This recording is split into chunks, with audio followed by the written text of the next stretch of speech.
Hello et bienvenue dans une nouvelle vidéo. Aujourd'hui, on se retrouve pour mes tops et mes flops du mois de juillet. Alors ça a été un petit peu compliqué ce mois-ci parce que contrairement à d'habitude où je teste pas grand chose et donc j'ai du mal à trouver vraiment des gagnants et des perdants, là c'est plutôt l'inverse. J'ai testé beaucoup de choses. Il y a plein de choses que j'ai aimées. Pour autant, les mettre dans des tops, voilà, c'était compliqué de mettre la limite. Il y a des choses que j'ai déjà pas mal utilisées et que j'aime bien, mais de là à les mettre vraiment dans les tops du top, je suis pas sûre.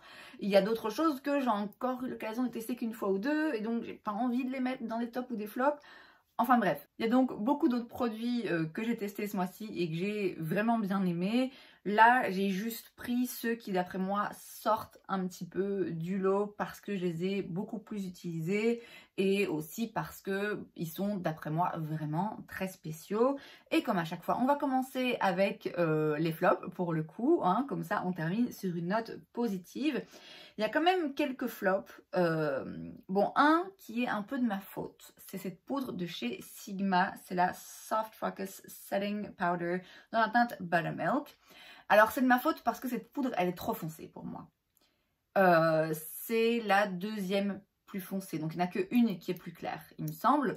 Et il y avait des réductions sur Beauty Bay dans la marque Sigma. J'ai aussi acheté un blush and highlighter et un bronzer que j'ai pas encore testé. Et cette poudre, j'en avais entendu dire beaucoup de bien. Et c'est vrai que j'achète moins souvent des poudres libres.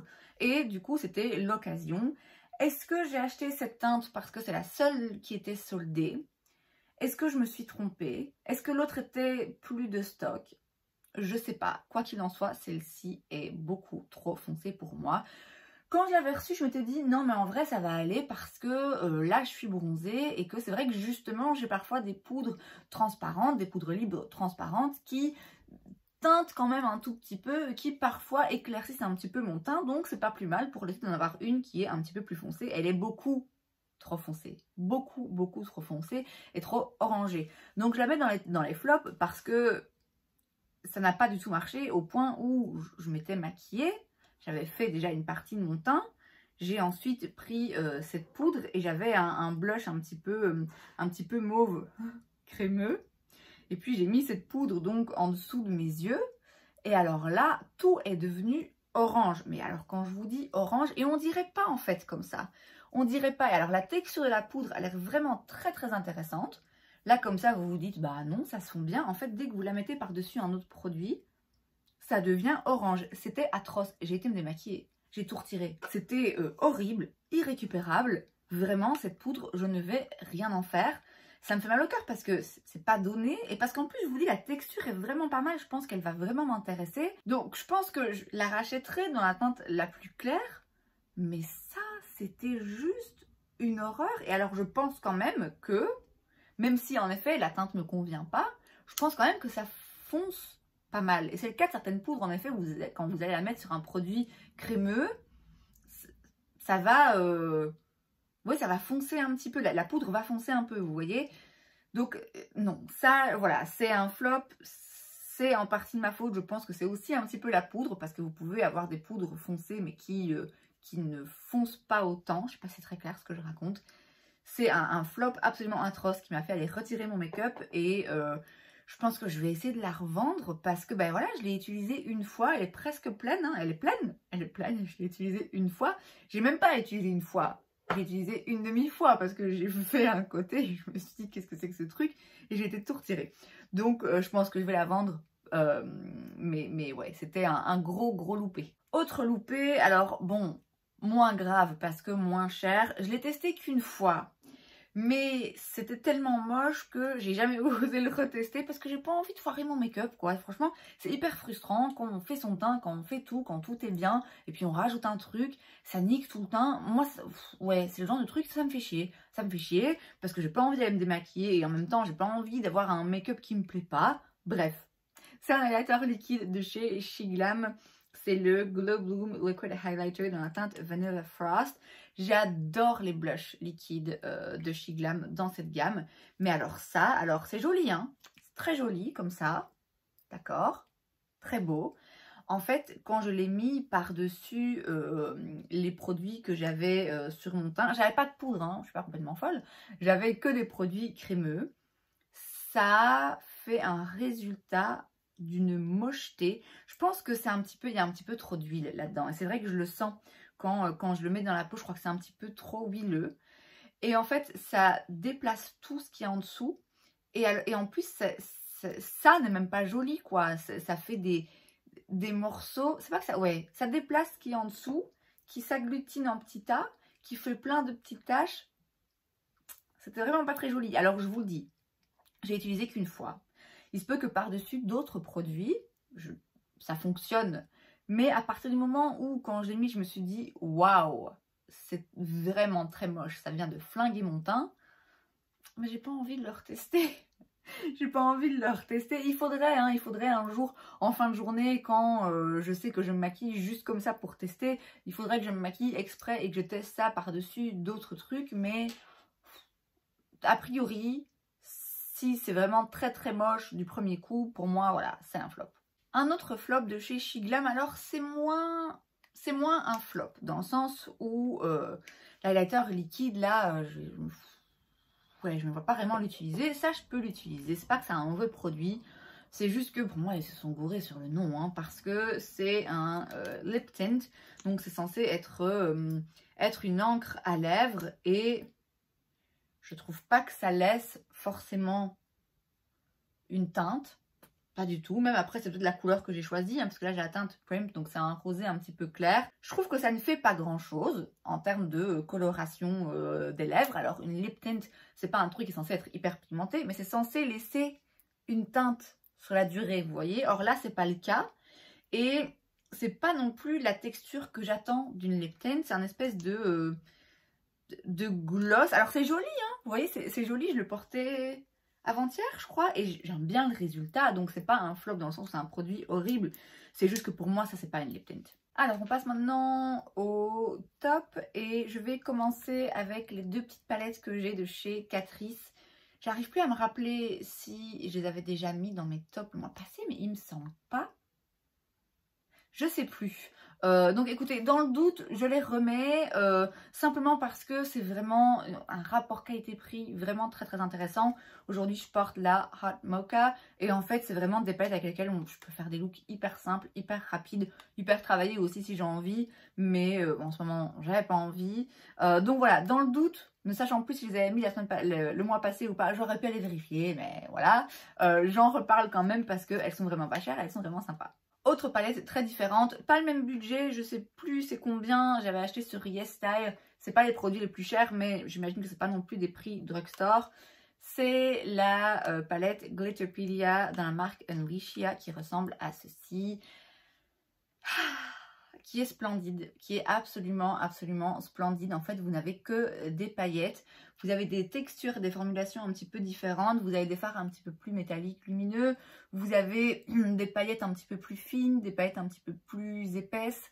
C'est juste très beau. J'ai adoré l'utiliser parce que moi j'adore ce qui brille déjà de base. J'aime beaucoup les paillettes et aussi pour juste rajouter un petit quelque chose. Je vous dis, en ce moment, j'avais pas forcément envie de faire des looks sur les paupières très chargés et très travaillés. Mais juste pour rajouter un petit peu de luminosité, un petit truc brillant sur les yeux. C'est vraiment top. Très intéressant, très spécial, très utile pour moi. Donc ça, je suis hyper contente. Alors, un autre top, un autre produit pour les yeux, un autre produit à paillettes. Je triche un peu parce que je l'ai utilisé une fois.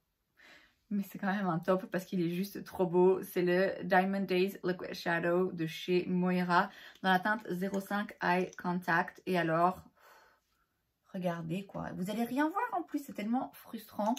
C'est juste vraiment très beau, très intense. Je vous dis, je l'ai utilisé qu'une fois, je ne l'ai pas porté très longtemps. Donc je sais pas s'il tient toute la journée, je sais pas si peut-être qu'il file un petit peu dans les plis. Il est beau, c'est juste absolument splendide. Donc pour moi c'est un top parce que voilà, je le regarde et juste ça me met de bonne humeur. Donc rien que pour ça, c'est un top. Un autre produit de la marque Unleashia, mais cette fois-ci pour les sourcils, c'est leur Shaper Pomade Eyebrow Fixer transparent. C'est un gel à sourcils que je porte aujourd'hui et qui est incroyable. incroyable. Il fait bien tenir les sourcils, franchement il bouge pas. Je le sens pas trop, on le sent un peu, hein. Forcément si c'est un gel hyper intense, ça va se sentir un minimum, hein. On peut pas avoir le beurre et l'argent du beurre. Il est un peu impressionnant parce qu'il est blanc et que la brosse est pas forcément hyper petite, mais malgré tout il s'utilise très facilement, il laisse pas de traces blanches. J'arrête pas d'utiliser, je l'adore. Une mention honorable pour le crayon à sourcils que j'utilise toujours en ce moment avec, parce que je suis en train de le tester, c'est le Drawing Eyebrow de chez Etude dans la teinte Grey Brown, que j'aime beaucoup parce que vraiment la teinte parfaite pour moi. Et j'aime beaucoup la formulation, ça me fait un petit peu penser au ABH, c'est une formulation, un crayon un peu plus sec et moi je préfère. Je trouve que le résultat est plus joli, l'utilisation est plus facile, on risque moins de se louper. La seule raison pour laquelle c'est pas un top, c'est que la forme de la mine est un peu pas assez précise à mon goût. Malgré tout, j'arrive à utiliser très facilement. Mes sourcils sont rapidement faits, donc c'est quand même un très bon produit. Pour le teint, j'ai un top que j'adore et que je trouve vraiment très spécial. C'est vraiment quelque chose, j'ai rien dans ma collection qui ressemble à ça. C'est le Bouncy Blendable Highlighter dans la marque Kaja et j'ai la teinte numéro 01 Toy Alien. Je le porte pas aujourd'hui parce que ça fait plusieurs fois que je le porte et je me suis dit... Vas-y, mets autre chose une fois pour changer, mais il est splendide. C'est une texture très particulière. Alors ça s'applique au doigt. Moi je trouve qu'au pinceau, c'est pas efficace.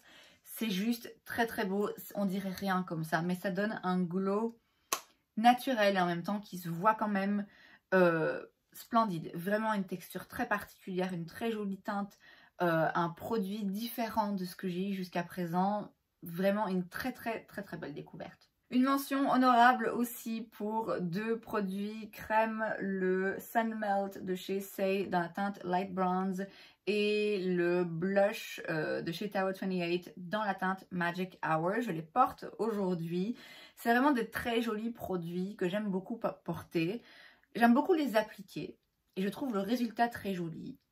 Cela étant dit, avec mon type de peau, je pense que dans la durée, c'est pas forcément le make-up que je mettrais si je veux que mon make-up tienne. Alors c'est pas que ça tient pas parce que ça tient, mais c'est assez émollient et c'est pas sans transfert, on le sent, vous voyez. Alors ça donne en effet un résultat qui est très joli, mais si je veux un make-up où vraiment je suis garantie qu'il tienne toute la journée et que je sente pas trop, c'est pas à ça que je vais penser.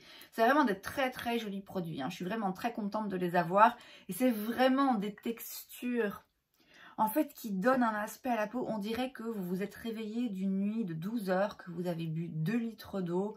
Enfin, c'est vraiment, ça donne... C'est très joli, c'est très joli sur la peau, c'est très flatteur. C'est le genre de texture pile dans la tendance et comme j'ai dit, je trouve que c'est très agréable à appliquer et à porter. Simplement, ouais, c'est peut-être un petit peu en fonction de la saison, en fonction du make-up que je veux et en fonction de l'humeur de ma peau. Ça peut parfois être un petit peu lourd pour moi, mais très beau, très beau produit. Alors pour les lèvres, j'ai testé pas mal de produits que j'ai bien aimés, pour lesquels j'étais sceptique et puis finalement ils marchent quand même pas mal, notamment chez Shiglam. Mais j'ai tellement utilisé de trucs différents que je peux pas dire qu'il y en ait un qui sorte du lot. J'ai aussi beaucoup aimé, mention honorable pour le Maracuja Juicy Lip Plump de chez Tarte que je porte aujourd'hui, qui est très agréable à porter. Voilà, vraiment un très bon produit. Mais je dirais que celui qui ressort un petit peu plus du lot, malgré le fait que je l'ai porté qu'une fois, par rapport à sa texture, c'est le Diamond Plumper de chez Physician Formula, que j'ai dans la teinte Champagne Cushion Cut, qui est donc un rosé, c'est un gloss, hein, qui est un petit peu repulpant, donc il est légèrement mentholé, mais en fait c'est la texture de ce truc, on dirait de l'eau, c'est pas collant. C'est hyper agréable, ça donne des lèvres hyper juicy. C'est le cas du produit Tarte que j'ai aujourd'hui également, hein. Mais je trouve que celui-ci, vraiment, dès la première utilisation, je l'avais testé un jour avant de le porter, juste comme ça, vite fait. Et dès la première application, j'ai vraiment senti qu'il avait une texture et une formulation très particulière, différente aussi de ce que j'ai. Donc voilà, rien que pour ça, pour moi, c'est un top. Et alors, on termine avec un produit skincare que j'utilise pas depuis très longtemps et... j'évite en principe de mettre un produit skincare dans un top si je ne l'ai pas utilisé depuis un moment, parce que c'est avec une certaine utilisation au cours du temps qu'on se rend compte qu'un produit skincare fonctionne ou pas. C'est pas à la première utilisation qu'on peut se dire waouh, ce produit est génial, parce qu'il faut l'utiliser pendant plusieurs semaines pour que les effets commencent vraiment à se voir. Néanmoins, je le mets déjà dans les tops parce que fait assez rare, hein, comme j'ai dit, pour un produit skincare. Dès la première utilisation, je me suis dit ah ouais, ok. C'est le Exfoliate de chez Paula's Choice. C'est donc un exfoliant liquide, une lotion qu'on va venir appliquer après le nettoyage du visage et avant d'appliquer le sérum et le reste de la routine. Et incroyable. Absolument incroyable. Alors ça fait des années que j'en entends parler, je débarque, hein. Clairement vous allez me dire bah oui, on sait que ce produit est incroyable, mais il y a parfois des produits, on entend beaucoup parler, on se fait toute une idée, puis on l'essaye, on se dit oui bon c'est sympa, mais est-ce que vraiment c'est très spécial? C'est très spécial, c'est vraiment très spécial, c'est absolument incroyable. Je vous dis, dès la première utilisation j'ai vu la différence. Donc on le met sur un coton, on le passe sur tout le visage et tout de suite, surtout sur mon front, j'ai vu l'effet, vous savez, brillant mais pas gras. Vous voyez ce que je veux dire, l'effet un petit peu, ouais, glass skin comme ça. Tout de suite, j'ai vu vraiment l'effet que ça a fait sur ma peau. Absolument incroyable. Je pense que ça va rester dans ma routine, ces genres de produits où non seulement j'ai vu un résultat tout de suite, mais je pense que je vais aussi voir un résultat sur le long terme, sur la texture de ma peau. Mais rien que pour le résultat, l'effet immédiat de voir mon front briller. Mais comme je vous dis, c'est pas parce que c'est gras, mais juste parce que c'est lisse, c'est brillant, c'est incroyable. Vraiment, ça, je suis hyper contente. Je sais pas pourquoi j'ai pas craqué avant. Si c'est pas encore fait pour vous, franchement, allez-y, c'est juste dingue. Et c'est donc tout pour cette vidéo, j'espère que ça vous a plu. Si c'est le cas, n'hésitez pas à laisser un like. Vous pouvez aussi vous abonner à ma chaîne parce que c'est gratuit, donc pourquoi pas. Et moi, je vous vois la prochaine fois. Bye!